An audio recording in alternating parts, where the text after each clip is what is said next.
오늘 이 시간에 하나님께서 우리에게 주신 말씀은 열왕기사 3장 4절에서 15절 말씀입니다. 열왕기상 3장 4절에서 15절까지 말씀입니다. 제가 봉독하겠습니다. 이에 왕이 제사하러 기브온으로 가니 거기는 산당이 큼이라. 솔로몬이 그 제단에 1000번제를 드렸더니 기브온에서 밤에 여호와께서 솔로몬의 꿈에 나타나시니라. 하나님이 이르시되 내가 네게 무엇을 줄꼬 너는 구하라. 솔로몬이 이르되 주의 종 내 아버지 다윗이 성실과 공의와 정직한 마음으로 주와 함께 주 앞에서 행함으로 주께서 그에게 큰 은혜를 베푸셨고 주께서 또 그를 위하여 이 큰 은혜를 항상 주사 오늘과 같이 그의 자리에 앉을 아들을 그에게 주셨나이다. 나의 하나님 여호와여, 주께서 종으로 종의 아버지 다윗을 대신하여 왕이 되게 하셨사오나 종은 작은 아이라 출입할 줄을 알지 못하고 주께서 택하신 백성 가운데 있나이다. 그들은 큰 백성이라 수요가 많아서 셀 수도 없고 기록할 수도 없사오니 누가 주의 이 많은 백성을 재판할 수 있사오리까? 드는 마음을 종에게 주사 주의 백성을 재판하여 선악을 분별하게 하옵소서. 솔로몬이 이것을 구하매 그 말씀이 주의 마음에 든지라. 이 하나님이 그에게 이르시되 내가 이것을 구하도다. 자기를 위하여 장수하기를 구하지 아니하며 부도 구하지 아니하며 자기의 원수의 생명을 멸하기도 구하지 아니하고 오직 송사를 듣고 분별하는 지혜를 구하였으니 네가 내 말대로 하여 네게 지혜롭고 총명한 마음을 주노니 내 앞에도 너와 같은 자가 없었거니와 내 뒤에도 너와 같은 자가 일어남이 없으리라.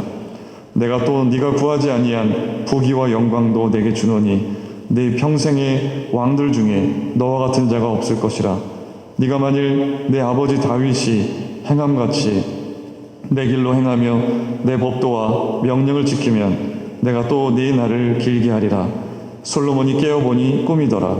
이에 예루살렘에 이르러 여호와의 언약궤 앞에 서서 번제와 감사의 제물을 드리고 모든 신하들을 위하여 잔치하였더라. 아멘. 하나님의 말씀입니다. 오늘은 성령 강림 후 제12주이면서 광복주일 기념 주일입니다. 우리 정수영 장로님께서 기도해 주신 것처럼 나라를 위해서 또 우리가 살고 있는 미국을 위해서 함께 기도하는 그런 주간이 되셨으면 좋겠습니다. 역사상 가장 지혜로웠던 사람을 꼽아보라고 얘기를 한다면 우리가 주저없이 솔로몬을 떠올릴 만큼 솔로몬은 참으로 지혜로운 사람이었습니다.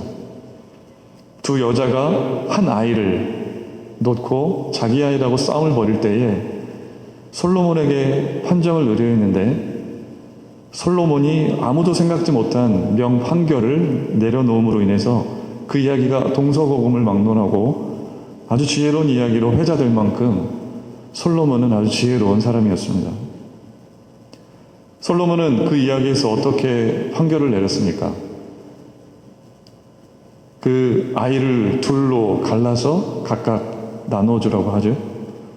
근데 그 중에 한 여자가 제가 이 아이를 포기하겠습니다 라고 말을 하면서 진짜 이 아이의 어머니가 누구인지를 알게 되고 그 아이를 포기하겠다고 한 어머니가 진짜 어머니라는 것을 알고 그 어머니에게 아이를 넘기라고 판결을 내린 이야기. 우리는 너무나도 잘 알고 있죠.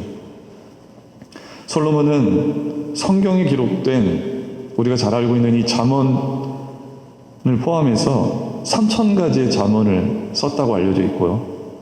또 전도서도 우리가 보고 있는 아가서도 이 솔로몬의 작품으로 우리가 알고 있습니다. 또 1000여 곡의 노래를 지었다고 알려줄 만큼 글과 문학에도 아주 조예가 깊었던 것이 솔로몬이었고 또 성경에 의하면 동물과 식물에 대한 그런 해박한 지식을 가졌던 것도 솔로몬이었다고 합니다. 성경의 기록에 의하면 스바의 여왕이 솔로몬의 지혜를 듣고자 방문하게 되었고 아직 온 나라에 온 세상에 있는 많은 사람들이 솔로몬의 지혜를 듣고 그 지혜로운 말을 듣고자 솔로몬을 방문하고자 간절히 원했던 그런 만큼 아주 지혜로 충만한 사람이 솔로몬이었습니다. 그러나 이러한 훌륭한 평가의 이면에 신앙적인 부분으로 보면 그는 인생의 후반 후에 그의 마음이 여호와를 떠나고 여호와 앞에서 악을 행하는 일로 인해서 훌륭한 신앙인이라고 본받아야 할 신앙이라고 여겨지지는 않죠. 많은 이방인 아내들 700명의 후궁과 300명의 첩을 거느리면서 이들이 자신의 나라에서 가져온 이방 신들을 섬기게 되고 결국에는 하나님 신앙을 저버리게 되면서 하나님의 마음을 아프게 하는 그런 일들이 있었습니다. 근데 이거로만 끝나는 게 아니라 솔로몬의 이러한 하나님을 저버리는 행위로 인해서 결국은 남유다 북이스라엘이 다윗 시대에 통일이 되어 있었지만 또 솔로몬 시대에 통일이 되어 있었지만 결국에 솔로몬의 이런 잘못된 행위로 인해서 나라가 두 개로 갈라지게 되고 그 두 나라의 후대의 왕들이 계속해서 끊임없이 이방의 신들을 섬김으로 인해서 하나님께 심판을 받는 그런 안 좋은 영향을 끼쳤던 것이 바로 솔로몬이었죠. 어떤 분들은 그러고 보면 우리가 신앙생활을 잘한다는 것은 우리의 인생의 막이 내릴 때까지, 우리가 죽을 때까지, 하나님 나라에 갈 때까지 이 신앙을 한결같이 잘 지켜내는 거예요. 우리가 아무리 우리 인생의 어떤 순간에 뜨거운 은혜를 받고 하나님을 만나는 깊이 있는 체험을 했어도 인생의 어느 시점에, 인생의 그 마지막 결말에 우리가 하나님을 온전히 믿지 못하고 하나님의 마음에 어긋나는 그런 일들을 하나간다고 할 때 그거는 참으로 비극적인 신앙의 결말이라고 할 수가 있는 거죠. 그래서 어떤 분들은 신앙을 냄비 신앙과 뚝배기 신앙으로 분류하기도 합니다. 냄비 같은 신앙은, 냄비는 어떻습니까? 물을 끓일 때 물이 금방 끓게 하지만 그러나 또 금방 쉽게 식어버리는 게 냄비의 특성입니다. 마치 혼자서만 성령 충만한 것처럼 뜨거워지다가 금세 시들해지는 것, 그런 사람들 많이 있죠. 교회에 뜨거운 마음으로 은혜 받고 나왔다가 얼마 시간이 지나서 어려움이 찾아오고 하면 또 교회를 떠났다가 또 왔다가 들락날락 하는 사람들도 많이 있습니다. 그러나 뚝배기 같은 신앙이 있다는 거죠. 처음에는 조금 더디 뜨거워지는 것 같지만 한번 뜨거워지면 좀처럼 식지가 않습니다. 내가 살든지 죽든지, 내가 내 인생이 성공적으로 가든지 그렇지 않고 잘 안 풀린든지 주님을 향한 마음의 변함없는 신앙, 뚝배기 같은 신앙으로 우리가 우리의 신앙생활을 이끌어갈 필요가 있다고 하는 것이죠. 솔로몬이 비록 인생의 말미가 아름답지 못했지만 그가 20대라는 젊은 나이에 왕위에 올라서 나라를 다스리기 위해 하나님께 지혜를 구하는 오늘 이 이야기는 여전히 그래도 많은 사람들에게 신앙의 도전을 줍니다. 이렇게 본받을 점이 많은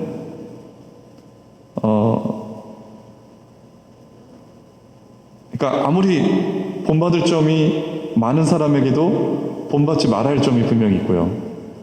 본받을 점이 많이 없는 것 같은 사람일지라도 본받을 만한 점이 분명히 있기 마련인 겁니다. 그래서 솔로몬의 인생의 말미의 삶은 전혀 우리가 본받을 만하지 못하지만 오늘 이 본문에서 하나님께 순수하게 간절하게 지혜를 구했던 이 마음만큼은 우리가 배울 점이 있다라고 하는 것입니다. 솔로몬이 분명히 하나님 앞에 악을 행하면서 하나님의 진노를 자처했지만 그에게도 하나님을 진정으로 경외하고 예배하고 그분을 사모하는 시간이 분명히 있었다고 하는 것이죠. 다윗과 같이 하나님의 마음에 합한 아주 최고의 평가를 받지는 못했지만 하나님이 기뻐하실 만한 마음의 태도는 가졌던 적이 분명히 있었습니다. 솔로몬 오늘 보면 4절에 의하면 기브온에 있는 제단에 가서 하나님께 1000번제를 드렸다고 기록을 해놨습니다. 솔로몬이 1000번제를 이렇게 드린 것은 어떤 왕이 즉위하기 전에 이런 1000번제를 드려야 한다는 의무와 규율 때문이 아니라 하나님을 사랑하는 순수한 마음이 있었기 때문에 하나님 앞에 이렇게 1000번제를 드렸던 것입니다. 그래서 우리가 읽었던 본문 그 앞절 3절 말씀을 보게 되면 열왕기 저자는 솔로몬을 이렇게 평가하고 있어요. 솔로몬이 여호와를 사랑하고 그의 아버지 다윗의 법도를 행하였으나, 이렇게 평가를 하고 있죠. 여기서 솔로몬이 제사하고 예배 드렸다고 하는 이 동사가 시제가 어떻게 표현이 되어 있냐면 미완료 형태로 되어 있습니다. 히브리어 문법을 보면 미완료로 되어 있는 것은 그것이 그것이 기술된 그 시점에 한 번으로 끝난 게 아니라 계속해서 반복되어져서 이 일들이 일어났다는 것을 의미하거든요. 그러니까 미완료로 이 제사하고 예배 드렸다라고 하는 동사가 미완료로 표현됐다는 것은 솔로몬이 끊임없이 경건하게 하나님을 제사하는 경건한 마음의 태도를 이 당시에 가지고 있었다라고 하는 것이죠. 그런데 솔로몬이 예루살렘이 아니라 왜 예루살렘에서 북서쪽으로 7마일, 킬로미터로 따지면 11km 정도 되는 떨어진 그런 기브온에서 제사를 드렸을까? 솔로몬이 이제 이 뒤에 본문을 우리가 더 자세히 읽다 보면 나중에 가서 이 예루살렘 성전이 건축이 되거든요. 그러니까 아직 이 당시에는 예루살렘 성전이 건축이 되지 않았기 때문에 거기서 제사를 드리는 것이 여의치가 않았고, 또 이 열왕기상 우리가 읽었던 이 본문과 같은 내용을 담고 있는 역대하 1장의 말씀을 보면, 특별히 5절 말씀을 보면 그곳에는 모세 시대에 하나님께서 훌의 손자 우리의 아들 부살레를 통해서 놋 제단을 만들라고 하셨어요. 근데 그것이 아직까지 기브온이라는 곳에 그것이 존재하고 있었고, 많은 백성들이 여전히 그곳에서 제사를 드리고 있었기 때문에 큰 규모의 제사를 드릴 수 있는 시설이 갖추어져 있었기 때문에 솔로몬도 그곳에 가서 제사를 드리게 되었던 것이죠. 오늘 여기 보면 1000마리의 번제를 하나님께 드렸다는 의미입니다. 한국교회에서 1000번제 헌금을 많이 드리거든요. 이 이야기, 솔로몬이 하나님께 1000번제를 드렸던 것의 모티브를 삼아서 1000번제 헌금을 작정해서 드리도록 해왔습니다. 근데 이 1000번제는 1000번제, 그러니까 타임, 어떤 횟수를 말하는 게 아니라 1000마리의 번제를 드렸다는 의미입니다. 그래서 영어 성경을 보면 a thousand time이로 안 돼 있고 a thousand offering으로 돼 있어요. 1000마리의 제물을 한꺼번에 번제로 하나님께 드린 거예요. 한 번 한 번 쪼개서 1000번을 하나님께 드린 게 아니라, 역대하 1장 6절에 가서도 보게 되면 1000마리 희생으로 번제를 드렸다라고 기록을 해놓으면서 이러한 혼동을 피하고 있습니다. 그러니까 1000마리라고 하는 것은 또 어떻게 보면 정확히 1000마리일 수도 있지만, 정확히 1000마리를 세서 하나님께 제물을 드렸을 수도 있지만, 많은 수의 제물을 나타내는 당시의 언어적 표현 기법 중에 하나였죠. 뭉뚱그려서 그냥 1000마리. 그러니까 원래 문맥의 의미대로라면 1000번제 헌금을 1000번 헌금하는 것으로 드리는 것은 본문의 문맥의 의미를 따져봤을 때 맞지는 않는 그런 이야기입니다. 솔로몬은 무엇을 받기 위해서 1000번제 제사를 드렸다고 기록하지 않습니다. 정성을 다해서 하나님께 감사하는 마음으로 1000번제를 드리면서 하나님을 섬겼어요. 그리고 1000번제를 드린 후에 하나님은 꿈에서 솔로몬에게 나타나셨습니다. 그리고 그에게 무엇을 구하는지를 물으셨어요. 5절 말씀에 기브온에서 밤에 여호와께서 솔로몬의 꿈에 나타나시니라. 하나님이 이르시되 내가 네게 무엇을 줄꼬 너는 구하라. 이렇게 되어 있습니다. 솔로몬은 여기서 그가 무엇을 구하는가에 대해서 어떻게 보면 하나님께 일종의 시험을 치르고 있는 거예요. 우리가 무엇을 구하며 살아가는가, 그것이 우리가 어떤 사람인가를 결정하는 법이죠.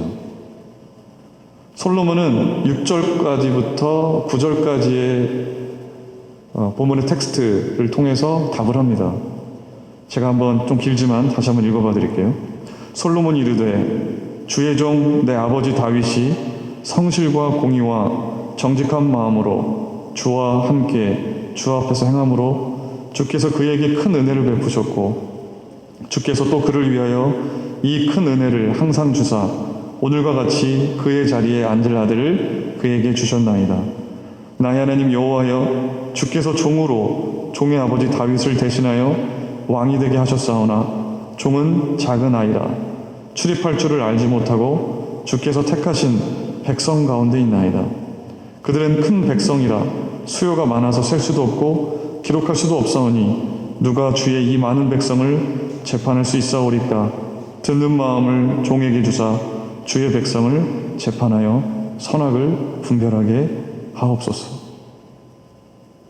솔로몬은 하나님께서 허락하신 것을 받을 만한 자세가 되어 있었어요.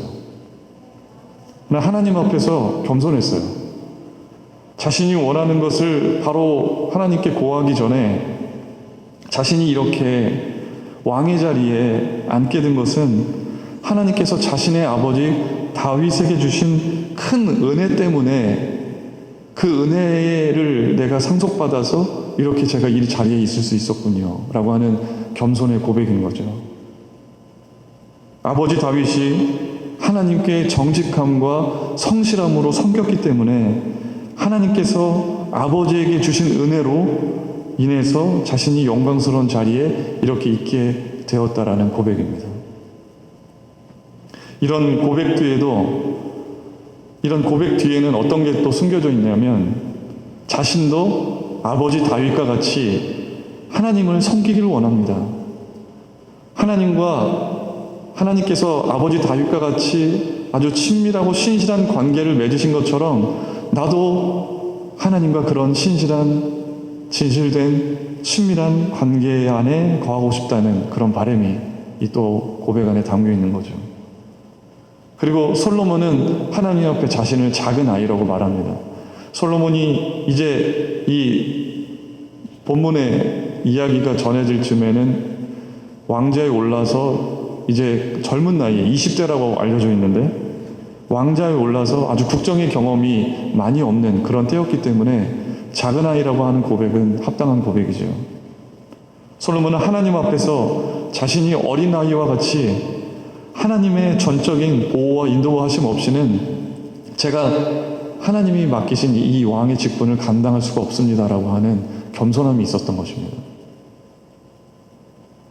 오늘 본문에서 또 한 번 특별한 부분은 뭐냐면 하나님께서 솔로몬의 꿈에 나타나셨다는 거예요.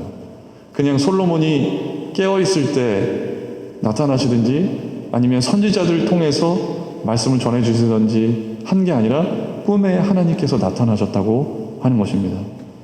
우리가 꿈을 꿀 때, 내가 깨어있을 때 내가 전혀 바라지 않았던 바람이 반영되어서 그 꿈이 발현되는 경우가 많이 있어요. 내가 왜 이런 꿈을 꿨지? 내가 생각지도 못했던 소원과 바람이 그 꿈에서 드러나는 경우가 있어요. 내가 내면 깊숙이 바랬던 것이 꿈을 통해서 나타나는 거죠. 정신분석학자들의 이야기에 의하면 꿈에서 일어나는 사건은 부지불식간에 자신의 내면에 내가 무의식적으로 은폐시켜 놓았던 내 간절한 바람을 그 꿈이 담고 있다고 하는 거죠. 조금 더 전문적인 용어로 하면 인간이 본능대로 살아가려고 하는 이드라고 하는 것이 있는데 그것을 통제하는 어떤 내면의, 너무 어려운 얘기를 드려서 죄송합니다, 슈퍼 에고라고 하는 것에 의해서 꿈의 내용이 비현실적인 요소로, 왜냐하면 돼지 꿈이라든지 개 꿈이라든지 전혀 날아가는 꿈이라든지 이런 여러 가지 모습으로 변질되고 왜곡되어서 나타나지만, 결국에는 꿈이라고 하는 것은 자신이 안에 있는 어떤 은폐된 소원의 성취를 드러내는 것, 그게 꿈이라고 하는 것이죠.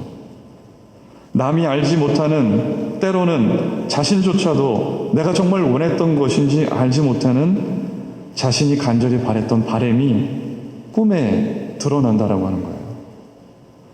그런데 솔로몬은 이런 꿈에서 하나님 앞에 간절히 바랬던 아주 고귀한, 자신의 어떤 세상의 부귀도 아니고 세상에서 성공하는 것도 아니고 자신의 욕망에서 나타난 그러한 소원을 하나님께 아뢰는 게 아니라 아주 고귀한 소원을 하나님께 구하게 되죠.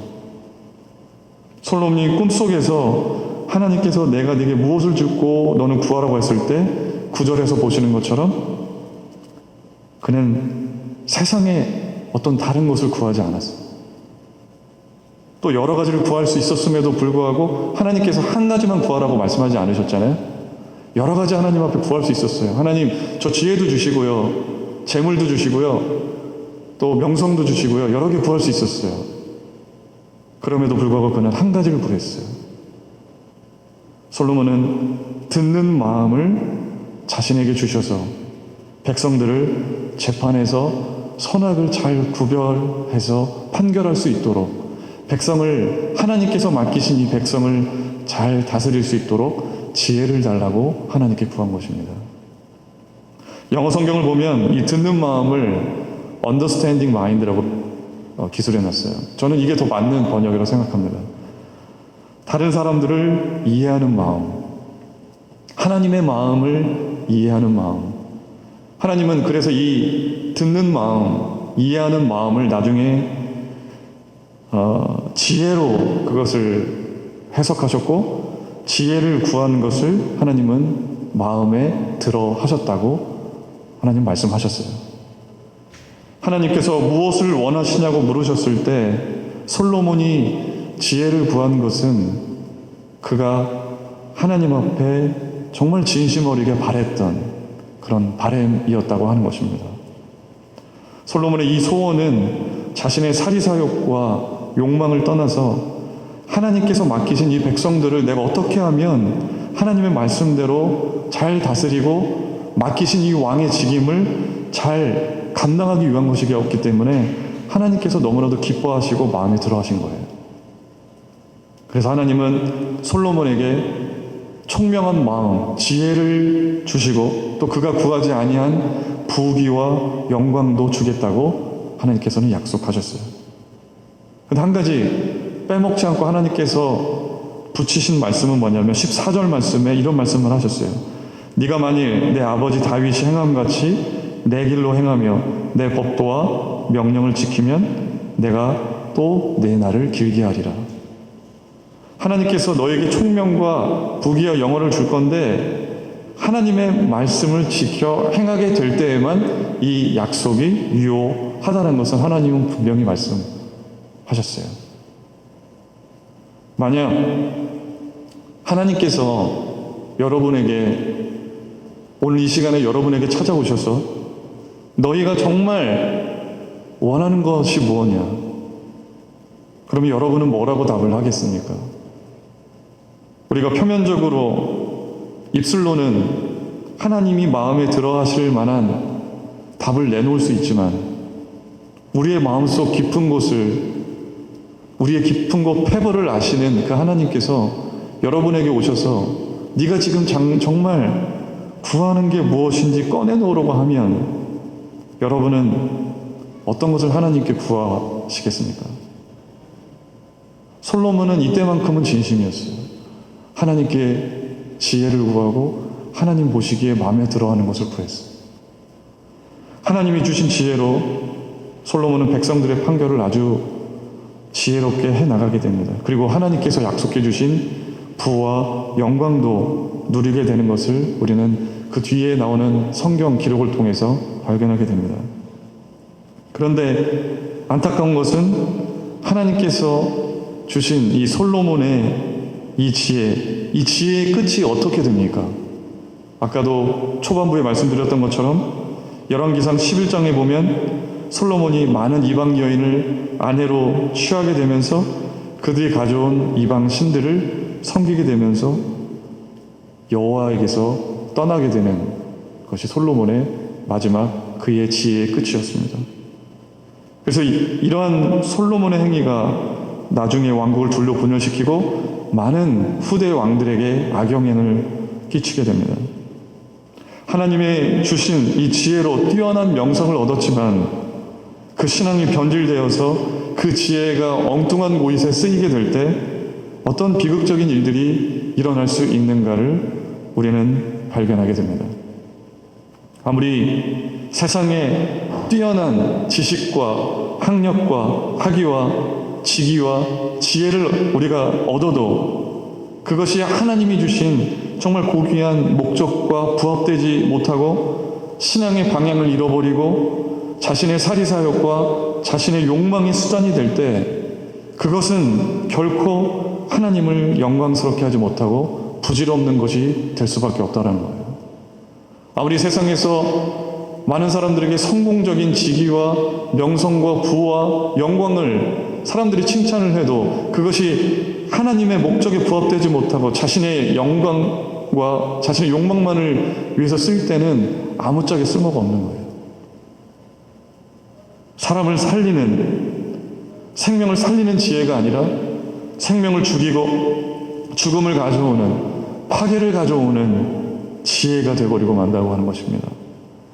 아무리 공부를 잘해서 세상에 그럴듯한 위치에 올라간들 그것이 자신의 욕망을 위해서 자신의 안위와 부귀 영화만을 위해서 쓰이게 될 때 그 결말이 결코 아름답지 못하다는 것을 우리는 수많은 뉴스의 소식을 통해서 듣잖아요.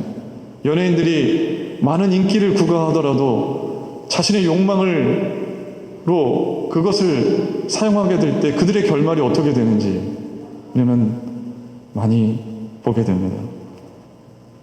하나님은 우리에게 정말 많은 것을 허락해 주셨어요. 지혜도 주셨고 지식도 주셨고 일을 할 수 있는 능력도 주셨고 신앙을 잘 지킬 수 있는 환경도 주셨고 갖가지 은사들을 우리들에게 허락해 주셨습니다. 그것이 정말 하나님의 마음에 드실 만한 일들의 목적에 부합하도록 끝까지 죽을 때까지 그것이 쓰임 받는 것이 그래도 중요한 거예요. 인생의 어느 한때에만 내가 하는 이 일이 어느 한때에만 일정한 시점에만 하나님의 영광을 위해서 쓰이는 게 아니라 죽을 때까지 내가 하는 하나님께서 주신 은사와 지혜가 하나님을 위해서 귀하게 쓰여지는 것. 그래서 우리의 가진 것을 통해서 하나님 나라가 확장되는 것. 그것이 중요한 것입니다. 하나님이 주신 지혜, 하나님이 주신 것을 아낌없이 짧은 생이었지만 자신 죽기까지 생명을 내어놓기까지 아낌없이 하나님을 기뻐하실 만한 고귀한 목적을 위해서 하나님께서 주신 것을 아낌없이 하나님께 드렸던 분이 계시죠. 바로 그분은 바로 예수님이십니다. 하나님과 같이 동등됨을 여겨질 정도로 하나님의 지혜 그 자체이신 분이 그 지혜를 세상의 그 어떤 썩어져갈 유한한 욕망의 성취를 위해서 단 한 번도 사용하지 않으시고 생명을 살리시고 아픈 자를 일으키시고 병든 자를 세우시고 영원한 생명을 주시기 위해서 자신을 가진 모든 것을 드리신 분. 그렇게 쓰임받기 위해서 십자가를 지시고 자신의 생명까지도 내어놓으신 그 예수님. 예수님께서 살아가셨던 삶은 하나님께서 주신 지혜가 정말 무엇을 위하여 쓰여야 되는지, 우리의 지혜가, 우리가 가진 것들이 어떤 방향으로 나아가야 할지에 대해서 예수님의 삶은 그것을 우리들에게 분명하게 보여주고 계신 거예요. 제가 전에 말씀드렸던 탄자니아에서 선교하셨던 박천달 선교사님이라는 분이 계세요.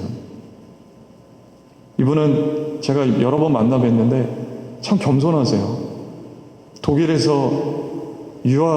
유학을 가실 정도로 머리도 좋으시고 또 유학 이후에 어떤 성공적인 삶을 살 수 있는 그런 것도 가능성을 가지고 계셨던 분이었는데 지금의 아내 되시는 홍남윤 선교사님이 보내주신 소말리아 그런 아이들과 찍었던 그런 어려운 현실을 담은 그 사진을 이렇게 아내 되시는 분이 그때 결혼을 안 하셨던 것 같은데 사진을 보내주시면서 그 사진을 보면서 머리가 띵 하는 그런 충격을 받았다고 하시죠. 그리고 그 독일 유학을 다 포기하고 같이 소말리아에서 아내 되신 선교사님과 선교 사역을 하시면서 지금은 탄자니아에서 여전히 선교사로서 사역을 하고 계세요. 암으로 무슨 암이었는지 제가 까먹었는데 암으로 한국에 들어오실 일이 있으셨거든요. 그래서 수술을 받으시고 치료를 받으신 다음에 그 탄자니아에서 아직도 나를 빨리 애타게 찾고 있다고 해서 바로 또 들어가시는 모습을 봤어요. 세상에서 잘 살 수 있는 그런 학력, 머리, 지식, 지혜, 건강 이런 거를 다 바치고 영혼의 구원을 위해서 삶을 드리는 사역을 계속하고 있는 것이죠. 하나님이 주시는 지혜가 무엇을 위해서 쓰여야 하는가? 아무리 공부 잘하면 뭐합니까? 아이들이 나중에 좋은 학교 가서 그것이 자신의 욕망을 위해서 쓰이게 되면 무슨 소용입니까? 그 지혜가 생명을 살리고 또 사람을 구하는 그런 하나님 나라가 확장되는 일에 쓰이게 될 때 하나님이 영광 받으시고 그것이 우리가 가진 것이 온전히 쓰여야 할 온전한 방향이라고 하는 것입니다. 사랑하는 우리 소명교 성도 여러분, 여러분은 하나님이 주신 여러분이 주신 그 지혜를 하나님께서 주신 그 은사를 무엇을 위해서 사용하고 계십니까? 하나님이 솔로몬에게 물으신 것처럼 하나님께서 여러분에게 내가 네게 무엇을 줄고 너는 구하라고 여러분들에게 물으신다면 여러분들은 무엇을 구하시겠다고 답을 하시겠습니까? 내가 네게 무엇을 줄고 너는 구하라. 저는 저와 여러분이 이 하나님께서 우리들에게 주시는 질문에 기다림도 없이 하나님의 마음에 들도록 대답할 수 있는 답이 늘 준비되어 있는 사람들이 되기를 주님의 이름으로 간절히 소망합니다. 그리고 하나님이 우리들에게 주신 것을 어떤 한 순간만이 아니라 끝까지 우리의 인생이 다하는 날까지 하나님을 위해서 그분의 마음에 들도록 우리의 모든 것을 드릴 수 있는 삶을 사시기는 저와 여러분 모두가 되시기를 주님의 이름으로 축원합니다. 함께 기도하시겠습니다. 하나님께서 우리들에게 주신 것을 헤아려 보면서 얼마나 많은 것을 우리들에게 주셨는지요. 우리들에게 지혜를 주시고 일을 할 수 있는 능력을 주시고 지식도 주시고 이 신앙을 잘 살아갈 수 있도록 지킬 수 있도록 환경과 조건을 허락해 주신 그것도 하나님께서 주신 것인 줄 믿습니다. 하나님께서 우리들에게 주신 이것을 지혜를 하나님이 마음에 들어하시는 하나님께서 기뻐하시는 그 목적에 부합하도록 끝까지 드리는 삶을 살아가게 하여 주시옵소서. 하나님, 정말 우리들이 어느 한순간에 잠깐 뜨거워졌다가 식어져서 하나님을 저버리는 그런 사람들이 아니라 뚝배기와 같이 늦게 식지만 늦게 뜨거워지지만 끊임없이 한결같이 신앙을 지킬 수 있는 뚝배기와 같은 신앙의 사람들이 되게 하여 주시옵소서. 예수님의 이름으로 기도드립니다. 아멘.